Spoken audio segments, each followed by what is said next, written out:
Welcome, everyone, to the deep dive. This is where we take a whole stack of really fascinating sources and, pull out the most important bits of knowledge to get you truly well informed. That's the goal. And today we're diving deep, really deep, into a concept we often treat as just fixed, as fundamental, something we simply are. I'm talking about the idea of race itself.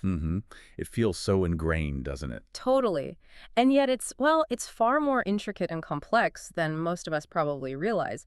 We tend to limit our understanding of identity, especially racial identity, to these really rigid categories, often just binary ones like black or white. Right. That black-white binary is so powerful. But what if that simplification is actually hiding this huge, vibrant, incredibly diverse spectrum of human experience? Yeah. What if the world, including this whole concept of race, isn't just black or white? What if it's more like a rich tapestry? Countless skin tones, ethnicities existing way beyond just those two boxes. That's absolutely it. And our mission today is, well, to explore that vastness, to really move beyond that overly simplistic black or white binary. So what have we got to work with? We've pulled together a really diverse stack of sources. We've got rigorous academic discussions, detailed historical accounts, and some incredibly powerful personal anecdotes, too. Okay. And the idea is to peel back the layers, reveal the true complexity and, honestly, the surprising fluidity of human identity. You should prepare yourself for some genuinely eye-opening facts, connections that might really challenge the framework you currently have. I'm ready. It's fascinating when you just pause for a second and think how deeply ingrained these binary racial classifications are, especially, like you said, here in the U.S. Oh, definitely. It feels as natural as breathing, almost. We grew up with these labels, these divisions, but underneath all that, there's this, astonishingly rich spectrum. Human experience, genetic mixing, cultural blending, stuff that often gets completely ignored when we're only looking through that black and white lens. Exactly. Lost in the simplification. So, this deep dive is your chance, really, to get better informed, to truly understand how we came to categorize ourselves and others this way, and maybe, just maybe, to see the whole concept of human identity with, a whole new level of nuance and appreciation for just how diverse it really is. Let's do it. Right, let's unpack this. Where do we start? Deconstructing the idea of race. A modern invention, not an ancient truth. Okay, so let's start with something that might feel like a bit of a bombshell for some listeners. Okay, hit me. The very idea of race, as we usually understand it today, these fixed inherited categories, especially the ones loaded up with ideas about inherent superiority or inferiority. Yeah. It's not some ancient eternal truth handed down through millennia. It's actually, surprisingly, a pretty recent invention in the grand scheme of human history. Wow, okay, recent. How recent are we talking? Well, what's really compelling here is that the concept we now call scientific racism, which, explicitly tried to link physical traits like skin color to supposed innate abilities or deficits. Right, I've heard of that. Awful stuff. Truly awful. And it dominated intellectual thought for a very specific period. Yeah. Basically from the 1600s right up until after World War II. So like 300 plus years, that feels like a long time. It is a long time for an idea to hold sway, absolutely. But in the context of human history, it's relatively modern. And it was only really in the horrifying aftermath of the atrocities committed by the Nazis. Who took those ideas to their absolute extreme? Precisely. Their grotesque logical conclusion. Only then was scientific racism publicly and, broadly denounced for the racist pseudoscience it always was. This wasn't some natural classification system bubbling up from ancient times. It was a deliberate construction. Okay, so constructed. But how? Who? And here's where it gets really interesting. This whole idea of race, with all the psychological and social value attached to it, it wasn't a natural discovery like finding a new element. Yeah. It was actively shaped, pushed forward by influential figures. Men like J.A. Gobineau, Houston Stewart Chamberlain. These names might not be household names now, but they were hugely influential. And what was their angle? Well, they weren't neutral observers just describing the world. They were ideologues. They specifically sought to advance the supremacy of what they called the white Nordic race. Okay. There it is. Exactly. Yeah. They took existing, often superficial human differences, things we all see, like skin tone, hair texture, eye shape, and then they artificially overlaid them with this hierarchical psychological value system. It was a conscious act of creating a social order, not just describing a biological one. They add the meaning. That makes a disturbing amount of sense when you think about the historical context. Connected to the broader picture, exactly. Yeah. This period, From the 17th century onwards, this was the peak of European global dominance, right? Hmm. Colonization, massive technological breakthroughs. So they're conquering the world, building empires. And it's not a huge leap for those in power, seeing all this, to start believing in their own inherent superiority. It feels like evidence, even though it's not. And that belief then becomes a justification. A convenient and utterly false justification for truly horrific actions. I mean, think about the systemic chattel slavery practiced by, yes, white Christian Americans, Yeah. people who professed deep faith in Jesus. While literally owning other human beings, the paradox is staggering. It is. And the chilling insight here is that what we think of as these natural inherent categories, they were in fact deliberately engineered to serve political power, economic interests, social hierarchies. It just shows how malleable our understanding of truth can be and how dangerous that is. So when we talk today about Black people, white people, racial division, that whole framework, As deep and fundamental as it feels in our modern minds. it's a very modern idea, relatively speaking. Absolutely. The world, for most of its history, simply didn't classify people that way. Yeah. That specific binary thinking and all the brutal hierarchies that came packaged with it only really took hold and became dominant from the 17th century onwards. It's a striking reminder, isn't it, that humanity hasn't always seen itself through these incredibly rigid and frankly limiting lenses. Very important reminder. Mm. And this profound revelation, that our racial categories are relatively recent inventions, it raises an even more pressing question. Which is? Well, if this fundamental binary was invented, how truly diverse is humanity, even within these relatively new constructed frameworks? Right. If the boxes aren't real, what's actually out there? Exactly. Which brings us directly to our next point. We've established the invention of these rigid categories. Okay. Now let's challenge the very idea that humanity can be neatly chopped up into just black or white. Let's look at the actual evidence, both ancient history and modern demographics. Beyond the binary. Historical and demographic evidence. Okay, so challenging the binary itself, where do we start with the history? Well, historically, trying to trace people through rigid racial labels like white or black back through time, it's incredibly difficult, often impossible, and usually leads to inaccuracies Why is that? because those labels didn't exist in the same way or people didn't define themselves by them. It's far more precise and frankly more truthful to track human populations through, say, tribal lines, through documented migrations, through the known intermingling of different groups. Okay, give me an example. Sure. Think about the Germanic tribes. This wasn't one monolithic group. It was a vast collection. Lombards, Burgundians, Franks, Saxons, Angles, Jutes, Ostrogoths, Visigoths, Suevi, Vandals. Right. A huge mix. Right, names you hear in history class. Exactly. And these diverse groups spread out, settled all over Western Europe, intermingled extensively over centuries, and eventually their descendants became who we collectively know today as Europeans. Who are now broadly classified as white or Caucasian. Precisely. Yeah. So the question, were they originally white, becomes really complex. What does originally even mean in that context? Were the Franks white? Were the Visigoths? Their identity, like all identities, was fluid, it was composite, it evolved through mixing. That makes sense. It wasn't like one single white source. Not at all. And what's truly fascinating is how much deeper this complexity goes when you look at certain ancient lineages. They explicitly undermine this whole idea of simple racial binaries. Like who? Let's take Abraham, a central figure in Judaism, Christianity, Islam, revered as the father of the Semitic peoples. His lineage alone is a powerful illustration of global ethnic diversity long before modern race concepts. How so? Well, from him you get the foundations of both the Hebrew Israelite nations and the Arab nations. He had two sons who established major lines, Ishmael and Isaac. Now, a crucial detail often overlooked. Ishmael married an Egyptian woman. That's direct intermingling right there, of distinct ethnic groups from that time. And Ishmael's 12 sons went on to form 12 prominent tribes that spread across the vast Arabian Peninsula, a huge, diverse group. Okay, so that's Ishmael's line. What about Isaac? From Isaac, you get his son Jacob, who fathered the 12 tribes of Israel.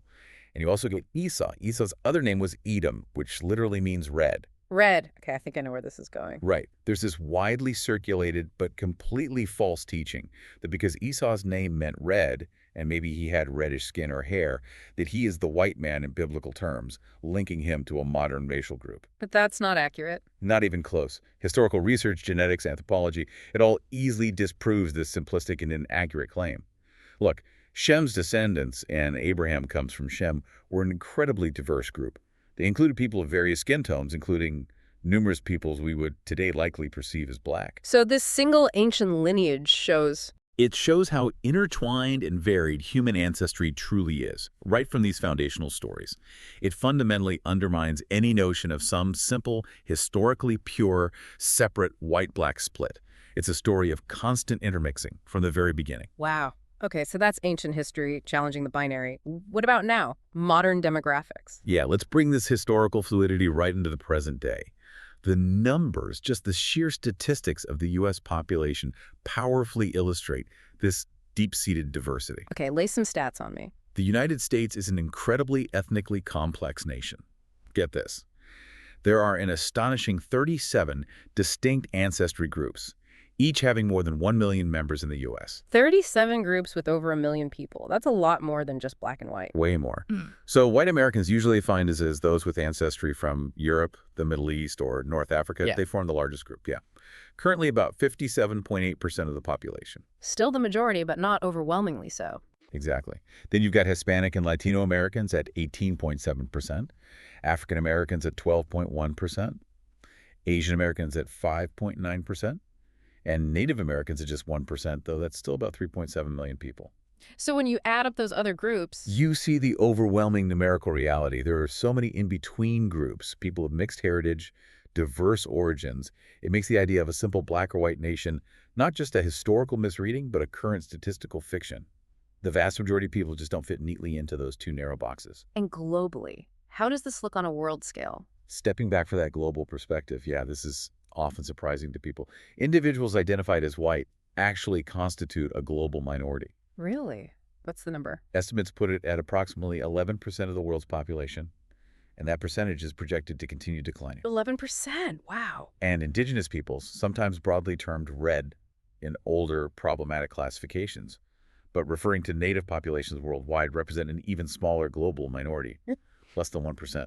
Now, when you say global minority, what exactly does that imply? That's a crucial clarification. When we say global minority here, it is primarily a statistical descriptor, just based purely on population numbers.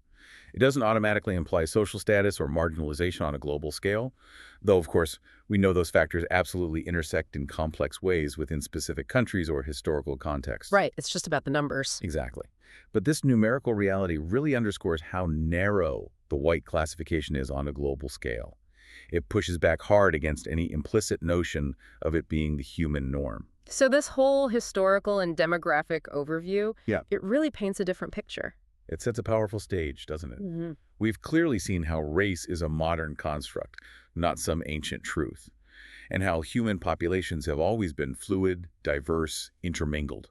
Okay, so where do we go from here? We've deconstructed the invention, shown the diversity. Right. Now let's peel back another layer. Let's transition from this historical construction and the demographic reality and look at the biological manifestations. How does this diversity show up in our bodies? And then how do social perceptions still create divides, even within these broad racial groups? So biology versus society. Kind of, Yeah. because the key insight here is profound. Despite our deeply ingrained categories, the very building blocks of human appearance, things like skin color, hair texture, they reveal an astonishing, continuous spectrum, not neatly divided boxes. 2. The spectrum of being, biological realities and social perceptions. Okay, biology. Let's dive into that. You mentioned skin color and hair. How do they show this spectrum idea? Let's start with melanin. It's the complex pigment that gives color to our skin, hair, and eyes. But here's the thing. It's not a single uniform substance. It's not. No, it's actually an aggregate of smaller molecules. Yeah. And there are two main types in humans. Eumelanin, which gives you the darker browns and blacks, and pheomelanin, which contributes the reds and yellows. Okay, two main types. Right. And the specific type you have, its concentration, the proportions between eumelanin and pheomelanin, even how these molecules are bonded together in your cells, all of that determines the final color. So it's like mixing paint, but way more complex. Exactly. It's this intricate molecular mix that creates the incredible continuous range of human skin tones and hair colors we see all around the world. The complexity at the molecular level already tells you it's going to be a spectrum, not distinct categories. That makes sense. And what about hair texture? You mentioned that too. Hair is another perfect, really vivid example of this biological spectrum. So generally speaking, and these are broad tendencies, remember. Got it. Not rigid rules. Right. People of mostly African ancestry tend to have hair with a relatively smaller diameter, maybe 60 to 90 micrometers, Yeah. and crucially a flat cross-section. If you sliced it and looked under a microscope, it would look flattened. And that flatness causes the curl. That unique structure is what gives it that characteristic tightly coiled or kinky texture. Now compare that to people of mostly European or Middle Eastern ancestry. Their hair tends to have a slightly larger diameter, say 70 to 100 micrometers, and an oval cross-section, Oh, okay, so less flat. less flat, which often leads to wavy or straight hair types. And then for people of mostly Asian or Native American ancestry, their hair typically has the largest diameter, maybe 90 to 120 micrometers, and an almost perfectly round cross-section. Round, like a cylinder. Exactly, Okay. which usually results in very straight hair that hangs quite heavily. Now again, huge variation exists within and between these groups, lots of overlap. Sure. But these underlying biological differences in structure contribute to this vast continuous range of appearances. It makes a simple black hair or white hair type a massive oversimplification of the biological reality. Okay, so the biology shows a clear spectrum. Melanin is complex, hair structure varies continuously. Which leads us to a really crucial point. It highlights this stark disconnect between the actual biological variation, the reality of the spectrum, and our rigid, socially constructed racial boxes. How so? Consider the powerful, undeniable example of albino black people. Okay. Albinism. Lack of pigment. Exactly. There's a famous Jamaican reggae performer, Yellow Man. He's albino. Yeah. Because of a genetic condition, he produces very little melanin. So he is actually significantly paler than a typical white person. White hair, often pinkish eyes. Visually, very light-skinned. Extremely. Yet, despite his dramatically light skin and hair, he is unequivocally, culturally, socially understood to be a black man. His identity is black. That's right. Nobody questions that. Nobody questions that. And this powerfully illustrates that skin color alone, or even hair color, does not define race in a social sense. You can have a profound, even complete lack of pigment and still be considered an undeniable part of a racial group conventionally defined by darker skin. That forces you to ask, then, if physical appearance doesn't strictly dictate race, what truly does? Exactly. It pushes us beyond the purely biological into the realm of social meaning, history, culture, self-identification. It's much more complex than just looking at someone. Okay. So we've established, biologically, things like skin color, hair texture, they're on a spectrum, not neat boxes. Absolutely clear. A continuum. Yeah. Despite these clear biological realities, screaming continuum, social perceptions, and these deeply embedded power dynamics, they still manage to create rigid hierarchies, Yeah. even within perceived racial categories. Yes. And this brings us to the surprising and often deeply uncomfortable truth about something called colorism. B, the nuance of colorism and internal boundaries. Colorism. Okay. What exactly is that? How is it different from racism? It's a really important distinction. Right. Colorism compels us to ask, if physical traits are a spectrum, why do we as humans create these internal hierarchies based on shades within that spectrum? Right. So colorism is defined as discrimination within racial groups, where individuals are favored or discriminated against based specifically on the lightness or darkness of their skin tone. So not between races, but within a race. Exactly. It's distinct from racism, which typically refers to prejudice or discrimination between different racial groups.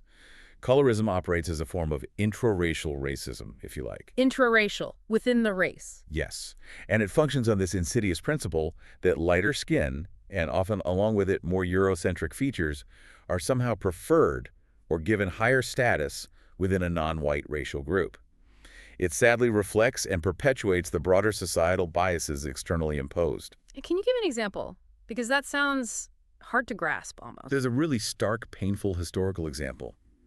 The infamous brown paper bag clubs that existed within some black communities, particularly in the early to mid-20th century in the U.S. Brown paper bag clubs, what were they? These were social clubs, sometimes quite prestigious within the community, but they had an unwritten, yet very strictly enforced rule. Which was? Only light-complected black individuals were allowed membership or entry. The test. If your skin tone was darker than a standard brown paper bag, you were literally not permitted inside. Wow. That's shocking. So this was black people excluding other black people based on skin tone. Yes. This wasn't discrimination imposed by external white society directly on the club's rules. This was discrimination enacted by people within the same broader racial group. It's a tragically ironic reflection of the external racial hierarchy being internalized and reproduced. The psychological impact of that must have been immense, being excluded by your own community. Devastating. The reinforcement of damaging beauty standards, the emotional toll, it was incredibly harmful. And this phenomenon, this colorism, what does it tell us about how social perception works? Well, it highlights a crucial point about social perception and boundaries. It's typically only people who are perceived as being near the boundaries of racial groups. Meaning people whose appearance is ambiguous or maybe lighter skin? Exactly. People who might visually pass more easily. It's generally only those individuals who are genuinely able in the eyes of others to cross over or be perceived by society as belonging to a different group. So if you look too black or too white or too Asian, you're stuck in that box, socially speaking. Largely, yes.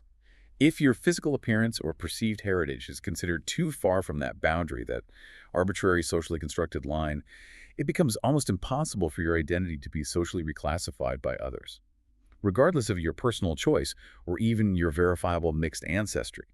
It just shows the powerful, enduring grip these categories have in the social imagination. So what does this persistence of hierarchical thinking, even within communities facing external discrimination, what does it say about us? It's deeply uncomfortable, isn't it? Hmm. It suggests that the pervasive, often unconscious desire for status, for proximity to perceived power, or for even a small internal advantage, it can manifest in these really damaging ways. Hmm. We internalize the hierarchies imposed on us. This stubbornness of internal boundaries, even when the external ones are bad enough? Exactly. And it leads us naturally into our next crucial discussion. The really complex modern conversations happening right now around identity choice and what's increasingly being termed transracialism. 3, the trans lens, exploring identity fluidity and choice. Okay, transracialism. This is where things get really complex and, frankly, often controversial, right? Extremely. And to navigate it, we're going to introduce this idea of using the transgender experience as a lens, not to equate the two directly, but as a framework to understand the arguments around fluidity in racial identifications. How does that work? Because when you say transgender and transracial together, two names immediately jump out for most people. Caitlyn Jenner and Rachel Dolezal. Right, exactly. Jenner, often seen as representing the possibility of changing one's sex or gender identity. And Dolezal, well, her story became synonymous, for many, with the perceived absurdity of changing race, largely because it was so heavily tainted by deception.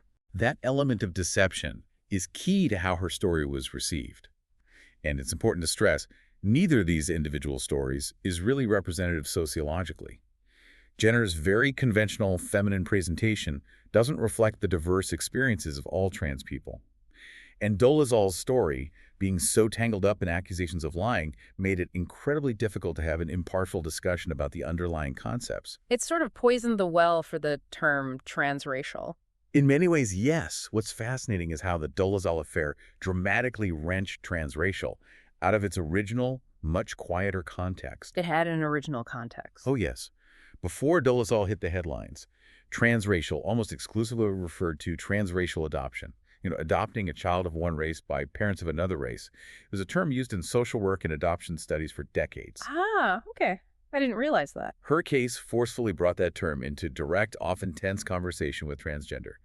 And unsurprisingly, the transracial adoption community itself, they strenuously rejected this new application of the term. Why? What was their concern? Their concern was deeply rooted in the potential loss of one's authentic identity for transracial adoptees. If race suddenly became viewed as something so fluidly chosen, like changing clothes, they feared it would erase the importance of the adoptee's heritage, their unique cultural connections, and the specific challenges they face navigating multiple identities. They didn't want their experience co-opted or trivialized. That makes sense. It highlights a real tension. And you mentioned using transgender as a lens. How does society's view of gender fluidity compare? Well, that really spotlights a significant ongoing societal shift, doesn't it? Think about the dramatic legal and medical shifts in understanding sex and gender just in the last couple of decades. Like what? For instance, medical protocols for intersex individuals, people born with anatomy that doesn't fit typical definitions of male or female. The approach has changed drastically, away from historical practices of immediate normalizing surgeries toward recognizing variations of reproductive development as just that, a form of natural human difference to be respected, not fixed. Okay, and legally. We've seen concrete legal changes, too, like the California law giving K-12 students the right to use restrooms and facilities according to their self-identified gender, or various federal agencies expanding transgender rights, often by interpreting existing laws like Title IX to include gender identity. So there's a clear trajectory there towards more acceptance and legal recognition of gender fluidity. Definitely. A growing societal acceptance, legal recognition, medical validation. So the big question becomes, if society is increasingly accepting of gender fluidity, can that same framework, that way of thinking about identity as potentially fluid and self-determined, apply to our understanding of race? That is the question, isn't it? Can we apply similar ideas to race, even though it has such a different history and arguably a less clear biological basis than sex? It's the core of the debate. And this leads us to consider what some scholars call the three trans categories. These aren't perfect, but they can be really useful analytical tools to help us dissect this evolving understanding of identity, including racial identity. B, the three trans categories applied to race. Okay, 3 trans categories. Let's break them down. What's the first one? The first is termed the trans of migration. Think of this as moving significantly from one established, recognized category to another. Like migrating from category A to category B. Exactly. In the context of gender, this often involves physical transformation, maybe surgical, maybe hormonal, and usually a legal change of identity documents. It represents a perceived complete shift. For race, while that kind of accepted physical transformation is much rarer and far more complex ethically, Right. conceptually, it represents a dramatic, intended shift from being perceived and identifying as one race to being perceived and identifying as another. A full crossing over, in intent at least. Okay, that's trans of migration. What's next? Next is the trans of between. This is different. Here, an individual defines themselves with reference to 2 or more established categories. So not moving fully from A to B, but existing Yeah. somewhere in the middle. Precisely. Without fully belonging to just one, or definitively moving from one to the other, they occupy that liminal space, that in-between zone. They recognize and embrace their connection to multiple identities without being fully defined or contained by any single one. This sounds a lot like the experience of multiracial people. It resonates powerfully with that, yes. People who embody the blending of categories rather than strictly migrating between them, they exist between the traditional boxes. Makes sense. And the third category? The third is maybe the most conceptually expansive. It's called the trans of beyond. Beyond. Beyond what? Beyond the existing categories altogether. This is about positioning oneself in a space that is not defined by the established boxes. It's a profound claim to transcend categorization entirely. Wow. So rejecting the categories themselves. Essentially, yes. Moving past the very need for these labels that society has created and imposed. It represents an assertion of identity that exists entirely outside the conventional frameworks, challenging the usefulness or validity of those classifications in the first place. Like a post-racial identity. Or just pure individuality. It could be seen as an aspiration towards a post-racial identity, perhaps, or simply an assertion of individuality so unique it defies easy categorization. It's about getting beyond the whole system. Okay, migration, between, beyond. Now, how well did these apply to race specifically? You mentioned race is maybe less institutionalized than gender. That's a key point. When we try to apply these categories to race, it's immediately clear that racial and ethnic categories, historically and currently, are often not as clearly defined, deeply institutionalized, or pervasively implicated in the structuring of social life as sex and gender have been. The lines are blurrier. Often, yes. And the biological underpinnings are far less distinct than, say, biological sex chromosomes or hormones. However, despite race being maybe less rigidly defined institutionally, the challenges to traditional racial frameworks, especially with the rise of multiracial identities and awareness, have been incredibly profound. They are reshaping how we think about belonging. So even if the categories are fuzzier, these trans ideas can still help us think about it. I think so. You can see how they illuminate possibilities. For trans of migration, you might think of those extreme, highly controversial cases like Martina Big, who we'll get to, attempting significant physical change. Okay. For trans of between, it's beautifully shown by the rise of multiracial identity, people embracing their blended heritage instead of being forced into one box. This is arguably the most common and widely accepted form of racial fluidity today. And trans of beyond, what would that look like racially? That's the big question, isn't it? What would it truly mean to transcend racial categorization in practice? Maybe it represents an ultimate hope for a future where race simply ceases to be a primary identifier, where people define themselves by culture, values, shared humanity, unconstrained by these historical boxes. It's a powerful framework, not just theoretical, but helps us understand real experiences. Absolutely. It serves as a lens to consider the very real, often deeply emotional personal journeys that continuously challenge our fixed ideas about race. See personal journeys, the experience of betweenary and identity choice. Okay, let's get personal then. Talk about these real journeys, this experience of betweenness. You mentioned the decline of the one-drop rule. Yes, that concept of racial and ethnic betweenness is becoming much more visible and accepted, expressed through how people choose to identify. And it definitely signals the weakening hold of the one-drop rule over how we classify ourselves and others. The one-drop rule being, just remind us. That insidious old idea, particularly strong in the U.S., which basically decreed that even one discernible drop of African ancestry made someone legally and socially black, regardless of their appearance or any other ancestry they had. It was about maintaining rigid racial purity lines. And that's weakening. How do we see that? Well, a really powerful statistical example comes from the 2000 U.S. Census. That was a landmark moment because it was the first time respondents were officially given the option to check more than one box for their racial identity. Okay. Before that, you had to pick just one. You had to pick just one, forcing many multiracial people into categories that didn't fully represent them. So what did the 2000 data show? It was striking. In households with one parent identifying as white and one identifying as black, a significant majority, 53% of the children, were designated by their parents as both black and white. 53%. So more than half chose both. Exactly. This isn't just a statistical blip. It represents a profound, ongoing societal shift, a move towards recognizing and validating mixed identities. It pushes us further from that rigid, outdated binary that historically dominated American racial thinking. It's numerical proof that betweenness is becoming more common, more accepted. Wow. Okay, so statistics show the shift. What about individual stories? You mentioned an anecdote. Yes, we found a really fascinating, deeply personal story from a Reddit user, Yukizatopan.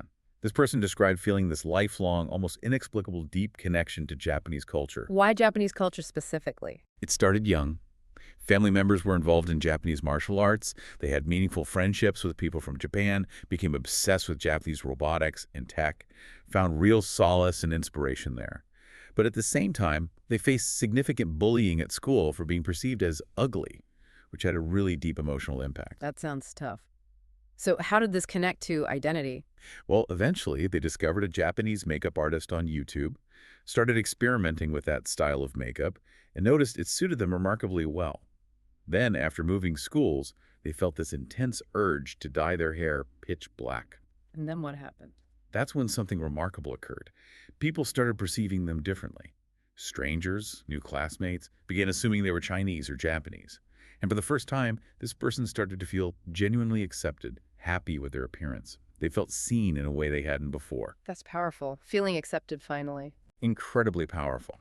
And what's truly striking and so emotionally resonant in their story is the deep desire they expressed. They literally asked, why can't we be the race we choose? They described feeling like a closeted tracial, even though that specific term didn't really exist when they were younger. So it wasn't just about looking different, it was about feeling fundamentally different inside. Exactly. This wasn't superficial.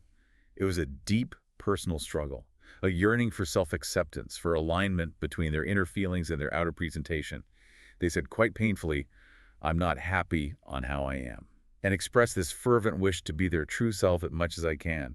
They even hated taking off the makeup at night because it felt like shedding their authentic self. Wow, that really connects to this idea of identity as performance. It absolutely connects to that theoretical idea, identity as performance, rather than some fixed, inherent, deep identity. The source material suggests that passing, in its broader sense, kind of shades into performance.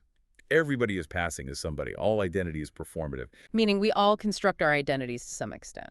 To some extent, yes. And this represents a potential shift from seeing passing only in its historical, often tragic sense, implying deception, loss, inauthenticity, towards a more comic or ironic view, one that highlights the fluidity, the constructedness, and maybe even the element of choice in how we present and define ourselves. Okay, that's one deeply personal, emotionally driven journey. Let's contrast that with another, maybe more extreme example. You mentioned Martina Big. Yes, Martina Big, a very different, far more controversial, and much more extreme personal story.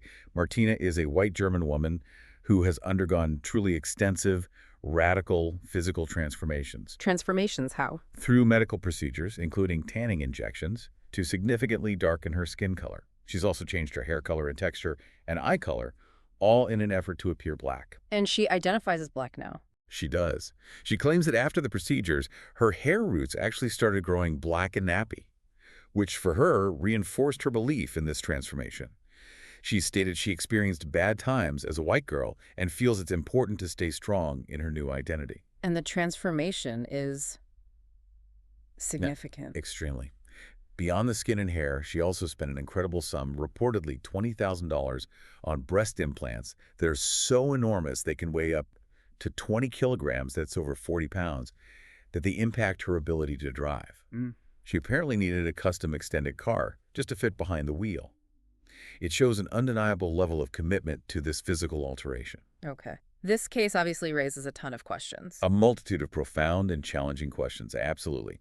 Some were posed directly to her in the source material we look at. Questions like, how can you genuinely call yourself Black now just because your skin changed? Or more philosophically, is the body just a shell that you can change and mold into whatever you want it to be? Or the flip side. Do you believe that your appearance is who you are? Like, how you look, people should consider that as who you are. Exactly. These aren't just journalistic gotcha questions. They cut right to the core of what constitutes identity. Is it purely internal feeling? Is it external appearance? Is it social acceptance? Is it ancestry? Is it shared experience? Where does identity actually reside?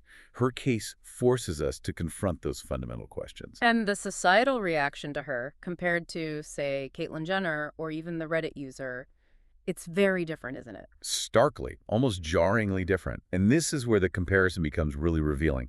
On one hand, as we discussed, we've seen this growing, albeit still evolving, acceptance of transgender identity.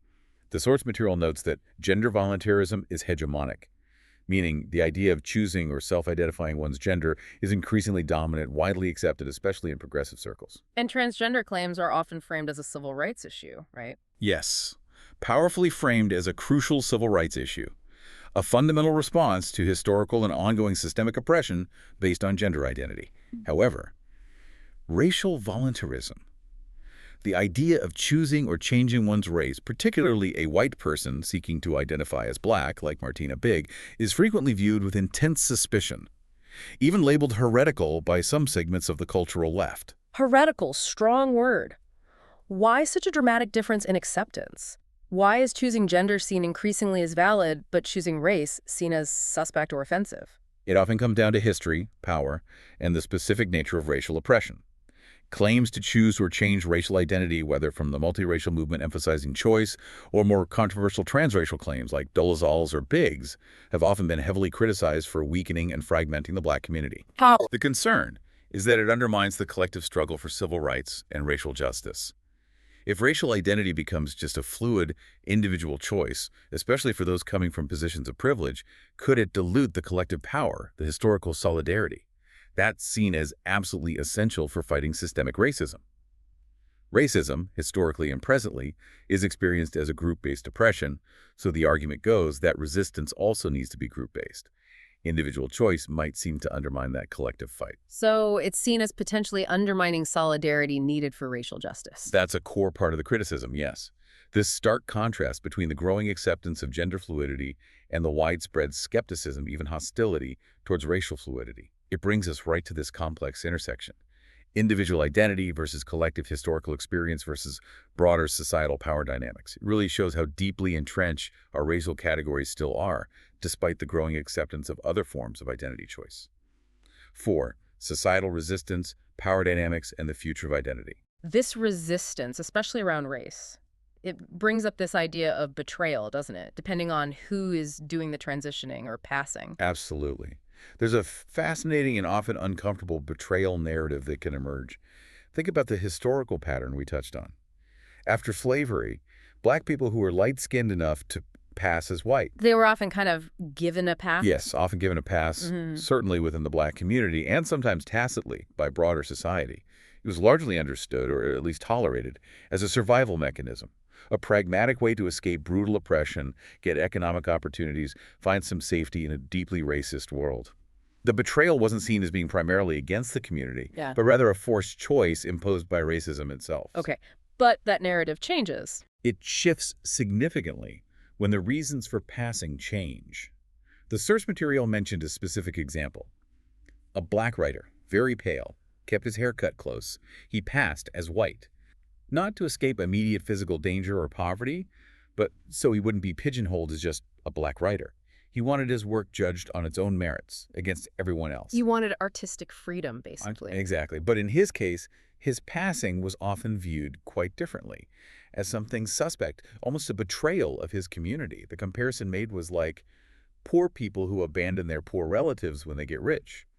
It highlights these complex loyalties and expectations tied up in racial identity, especially when privilege or advantage seems to be the motivation, rather than pure survival. Okay, so that's the dynamic for black people passing as white. What about the other way around? White people trying to identify as black. That's where the contrast is really stark, as we saw with Martina Big.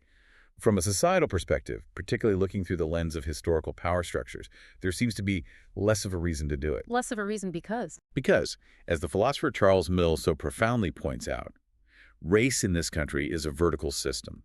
It's hierarchical. There are clear power imbalances, with certain races worse off than others, in terms of power, resources, social standing, historical oppression. So moving up the hierarchy makes a certain kind of pragmatic sense, even if it's complex. The perceived benefits of passing up that hierarchy from black to white historically are understandable in terms of survival, escaping oppression, gaining advantage.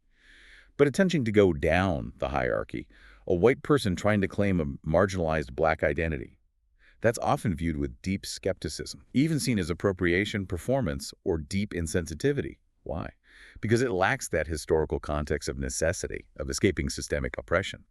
It seems to challenge or even mock the very logic of racial power and lived experience. And this isn't just social awkwardness. You're saying it has real-world political implications. Oh, absolutely. This isn't just abstract philosophy or social dynamics. It has tangible legal and political ramifications, especially in our current climate.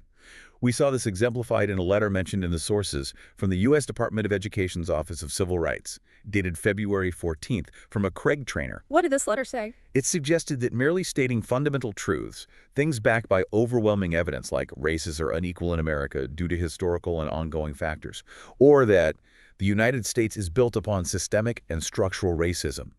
Stating these things is now potentially deemed verboten, forbidden, taboo, at least in certain contexts related to federal funding for educational institutions. Wow. So you can't even acknowledge systemic racism. That's the chilling implication. The letter and the sentiment behind it are seen by many critics as directly aiming at getting rid of all DEI, diversity, equity, and inclusion initiatives, as an attempt to stifle critical, honest discussions about race, power, and history in our schools and universities. It's a powerful example of institutional resistance to even acknowledging the ongoing impact of race and its historical construction. That's deeply concerning. But going back to the idea of transracialism itself, were there any arguments for it, or at least challenging the critiques? Yes, the source material did present a provocative counterargument. Basically, if the argument against transracialism is it's bad because only some people can do it, meaning only those who can visually pass or afford physical alterations. Right, the privilege argument. Exactly. Then maybe the truly equitable solution isn't to ban it or condemn it, but rather, theoretically, to make all transracials impossible. If everyone could choose, it would remove the privilege aspect and be, in theory, more equitable. That's a radical idea. It is. And it led to an even more provocative thought. If being able to become black is white privilege, which is itself a very controversial assertion. Because it implies appropriating an identity forged in oppression. Precisely. But if you accept that premise, for argument's sake, then the source asks, isn't that less of a white privilege than staying white? Wait, unpack that. How is choosing to become black less privileged than staying white? The logic, however counterintuitive, is that staying white allows one to retain all the unearned advantages and societal defaults associated with whiteness in a hierarchical system. Whereas attempting to become black, even if problematic or based on privilege, is paradoxically a step away from that default white privilege. It's suggesting the act of not transitioning, of remaining comfortably within the dominant group, might actually be the greater exercise of privilege. That turns the whole argument on its head. It's suggesting that the critique of transracialism as white privilege might inadvertently reinforce the value of staying white. It's a complex, challenging, logical knot, for sure. It really highlights the deep circular, and often paradoxical nature of the debates around race, choice, and privilege. This societal resistance, these complex arguments, it seems to connect back to the psychology of holding fixed racial views. Absolutely. This complex societal resistance to fluidity, especially when it bumps up against these established power dynamics, it leads us right into understanding the often unhealthy psychology underpinning really fixed, rigid racial views.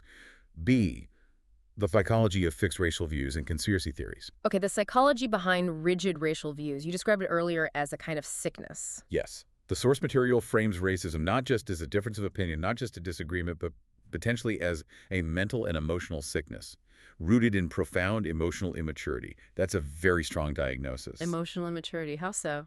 It highlights that individuals who cling to racist views often project their own internal issues, their insecurities, their fears, their feelings of inadequacy, their own brokenness outward onto an entire group of people. It becomes psychologically easier to hate a group of people than to face your own brokenness. It's a defense mechanism, really, a way to avoid the hard work of self-reflection and personal growth by blaming an external other. And this gets worse in the modern world. Absolutely. What's truly unsettling is how this psychological dynamic plays out now, especially with the way information and misinformation spreads online. Once someone starts down that path of racist belief, they often begin to disconnect from broader reality. How does that happen? They surround themselves only with people who think exactly like them. They actively avoid experiences or perspectives that might challenge their rigid worldview. They become mentally and socially isolated within their own groupthink. And social media, it catastrophically exacerbates this. The echo chambers. Precisely. The algorithms are often designed, unintentionally or not, to feed their existing biases. They get trapped in these echo chambers where every post, every video, every piece of content relentlessly confirms their hate and prejudice. It feels like validation. And over time. Over time, this constant narrow reinforcement leads to a dangerous loss of grip on reality.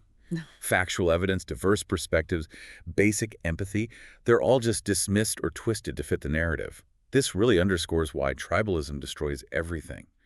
It narrows your world, hardens your heart, and disconnects you from shared humanity. It's a reminder we all need, probably. Absolutely. It's so vital to remember. And, science, biology, and frankly, most major religious and ethical teachings universally affirm this. You shouldn't feel like your race is superior to anyone, regardless of what race you are.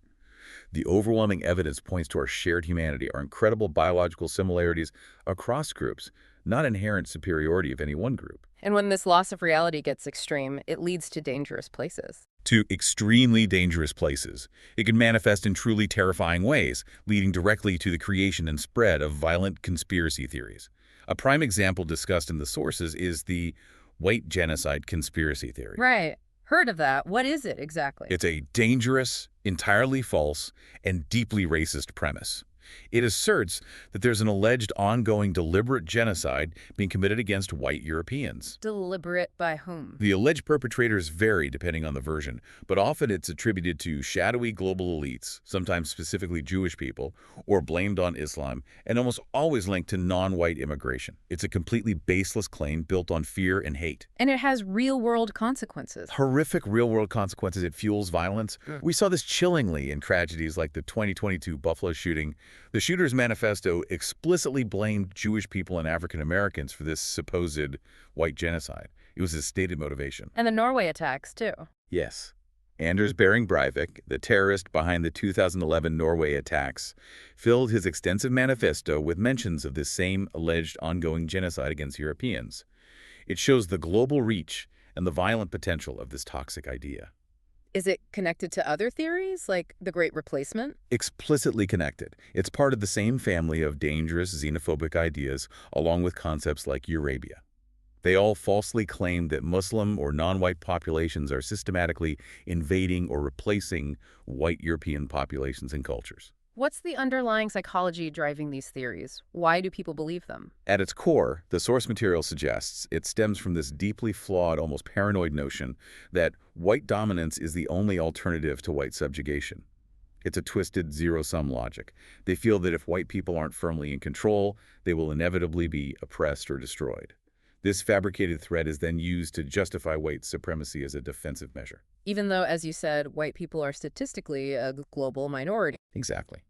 While it is a statistical fact that individuals identified as white make up about 11% of the world population and numerical minority, it is crucial, absolutely crucial to reiterate.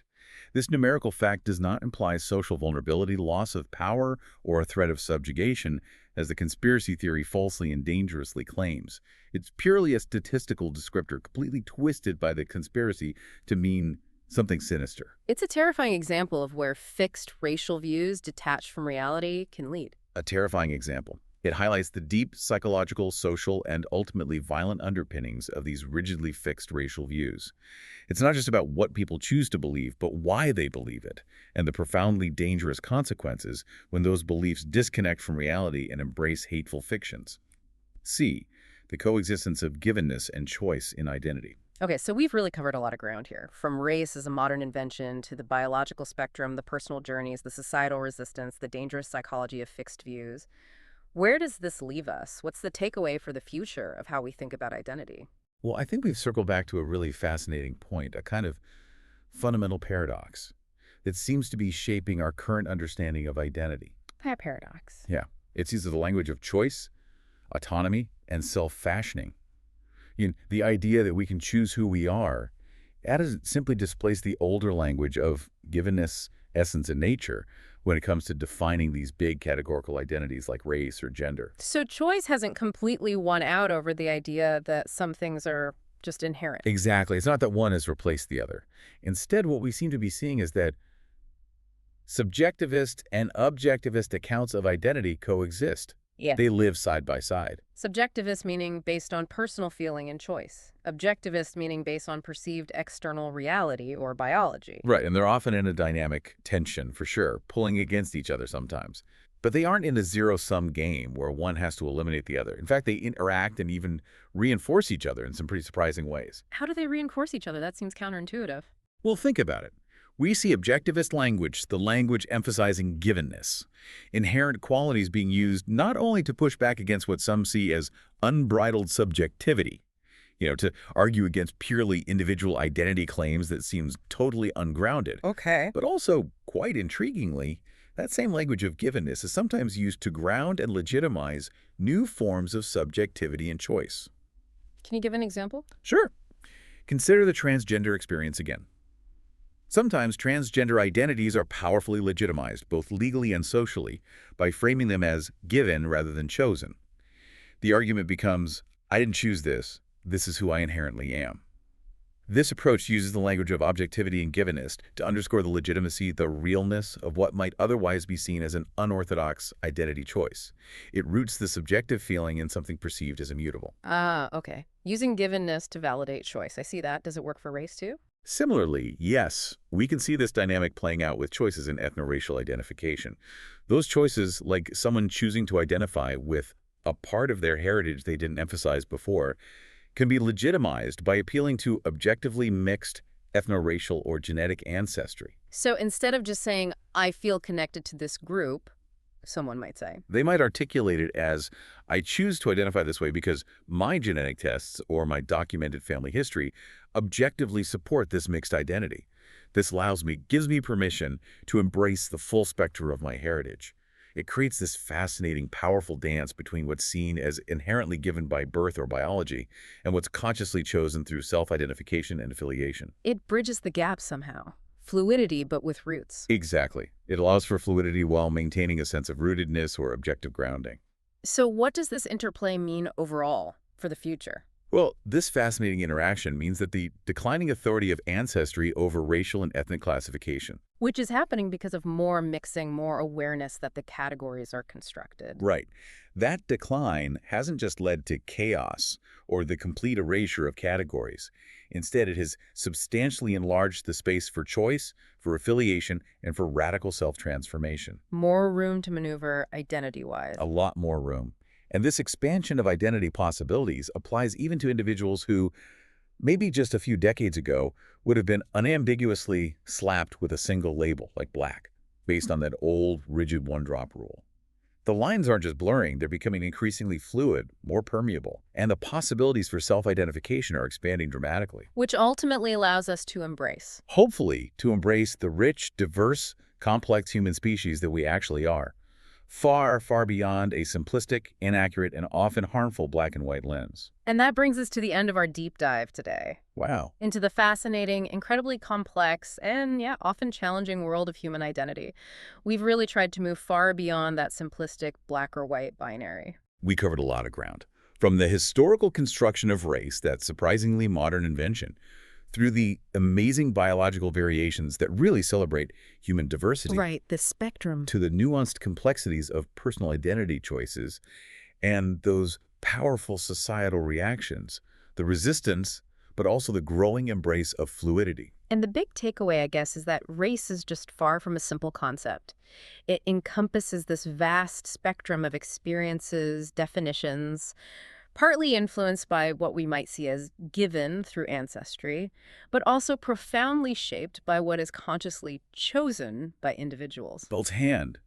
Our hope really is that these insights we've unpacked today challenge your own preconceptions about identity, maybe open your mind a bit to the intricate ways we define ourselves and others. It's about understanding those complex layers, isn't it? Recognizing the huge spectrum of human experience that lies between and completely beyond those old, simple categories. So here's a final thought to leave you with, something to mull over. If identity is increasingly understood as both deeply personal and profoundly socially constructed, what responsibility do we have as individuals and as a whole society? What's our role in shaping an environment where all forms of authentic self-identification can genuinely thrive, especially when those identifications bravely challenge our most traditional, most deeply ingrained boundaries? Crucial question for